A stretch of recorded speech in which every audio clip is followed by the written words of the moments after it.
ang Barangay Stanza na makikita sa dulo ng munisipalidad ng Lingayen, Pangasinan. Kilala ito dahil sa napakalawak na dalampasigan kung saan pwedeng mag-camping, ATV riding at swimming. Kaya sa bidyong ito, tayo magmumotor papuntang Stanza para tignan ang mga magagandang tanawin nito. Dito, subukan natin sumakay ng ATV car at aalamin din natin kung magkano ang babayaran dito. Ibabahagi ko din sa inyo kung paano tayo nakarating sa lugar na ito. Kaya tara mga par, umpisa na natin ang video. Let's go!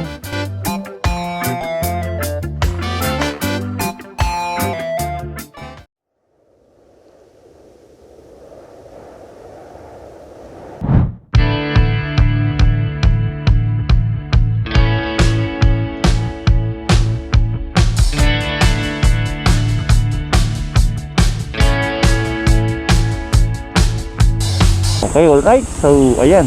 Dito na naman po ako sa panibagong vlog. At kasama natin si Mrs. ng ating OBR ngayong araw na to. So, yun. Pupunta naman tayo sa bayan ng Lingayen para mag activities dyan sa may bayan ng Stanza, sa may barangay ng Stanza. Okay, so ayan mga par, ito ay sumisikat kahit na ngayong maulan. Ang dami pa rin pumupunta dyan sa lugar na yan dahil tanaw mo ang mga kabundukan at sa gilid ay mga beach. Okay, so tara mga par, umpisa na natin ang video. Let's go!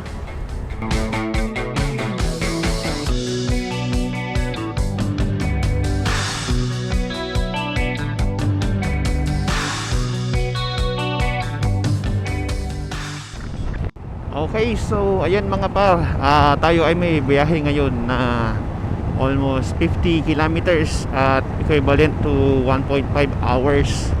So isang oras tayong bumiyahe dito sa may daanan at binabaybay natin itong Pangasinan La Union Road. So dadaanan natin ang bayan ng Dagupan, Binmalay at saka sa Lingayen. Kasi yung pupuntahan natin mga par ay nasa dulo ng bayan ng Lingayen, katabi na po ng Labrador, Pangasinan. Okay, so tara mga par, let's go! Okay, so yung time of departure natin ay alas 7 ng umaga. Darating tayo ng 8:30 or 8:20 ng umaga dun sa may bayan, sa may barangay Stanza. Okay? Okay, so bayan ng San Fabian.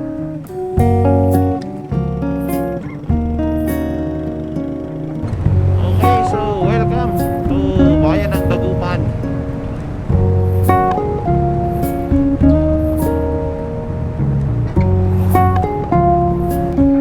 Dito sa may Bunuan, Dagupan. Right, so welcome to the Venetia Road. Bulinaw, so diretso lang daw. Okay, so welcome to Binmalay, Pangasinan.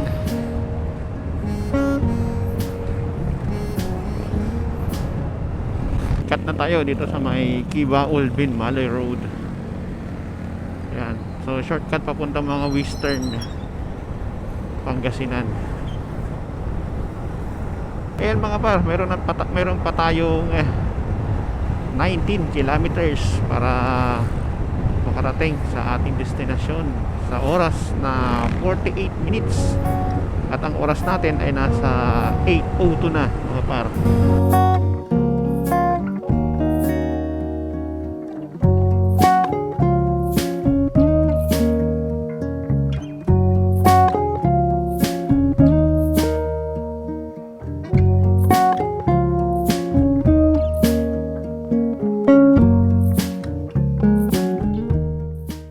Okay, so pag narating nyo na po itong bandang lugar dito, kung pinapa-right turn kayo ni Google Map, wag nyo na pong sundin yun, diretso lang kayo tapos akyat kayo dito sa may dike.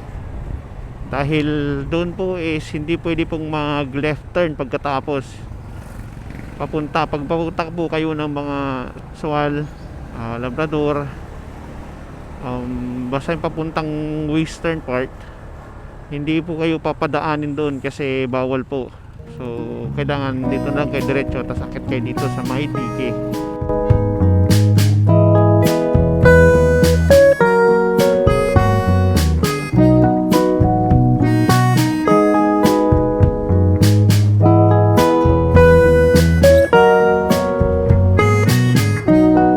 So 8 kilometers at 13 minutes na lang at nasa East Stanza na tayo.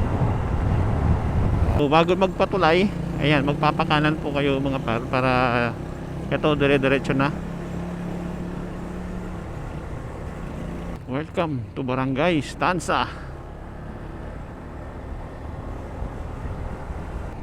Tingnan natin kung anong meron dito sa may Stanza, kung ano nang mga improvement na nangyari, kung maganda na ba ang mga kapaligiran dito. At ngayon mapapalipad na tayo ng drone natin. Makikita natin kung gaano ba kaganda sa aerial shot ang Barangay Stanza. Alright, so magpapakaliwa mga par. May isang liko pa pala. Palatandaan mga par, itong waiting shed na ito, huwag po kayong didiretso. Pasok po kayo dito sa may kanan. Ayan, para diretso Stanza na to mga par. Diyan po kasi pag diniretso po nyo yung bandang kaliwa natin, nalabas na po kayo ng Labrador. So meron po pang isang beach dyan na part ng Lingayen, ang tinatawag nilang Sabangan Beach. Dati nung pumunta ako dito, medyo hindi pa hindi pa masyadong simentado. So ngayon dinevelop na nila, so hanggang dun na yung semento. Ayan, hanggang dun sa may campsite. Ayan, so diretso po niyan doon sa pinakadulo is yung beach na po mga par. Okay, so tignan natin yung beach doon. Abi, napakalawak nito.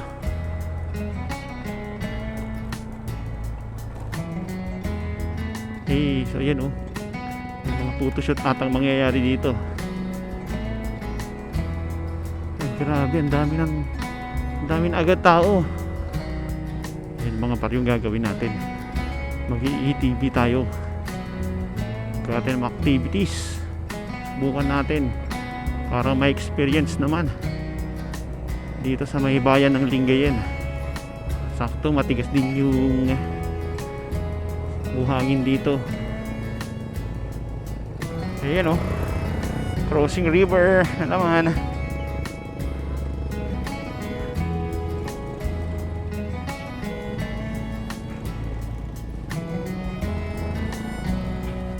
Pwede naman siguro. Sakay ka? Sundan ko yung gulong na sasakyan. Malalim oh, biglang taas pa. Dito dinaanan ng isa din eh. Taas yan. Wow. Hey, yeah mga par, andito na tayo sa may Stanza. Wow.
Eh, first time na mag-ETV. Ang sinusulit na namin, wala pang kain to. Paamo. First time natin mag-ATV na. Dalawa tayo. Alright, ready na! Come on. Let's go. Yeah!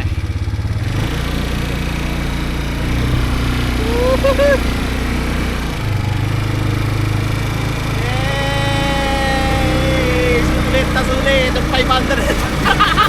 Action na doon, let's go! With your narcissistic neighbor, she's real hot, but they said to never date her. Ha, I agree, but you did, and I hate her. You wanna get away? You better get in line. Won't go another day of wasting any time. I've got a lot to say, can't hold it in this time. Got no filter, I got no filter. No filter, I got no filter. No filter, I got no filter. No filter, I got no filter. No filter, I got no filter.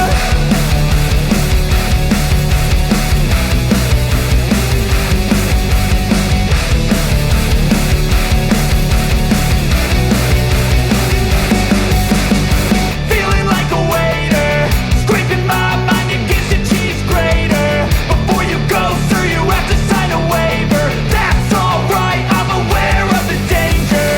No filter, I got no filter. No filter, I got no filter. No filter, I got no filter. No filter, I got no filter.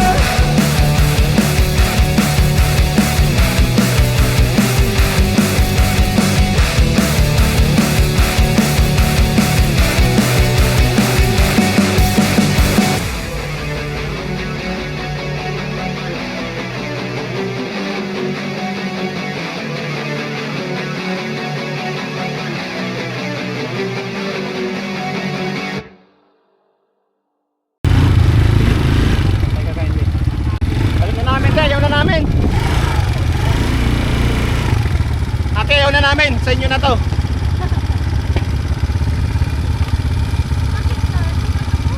Okay na? Binibigyan na namin sa inyo. Oo, shout out!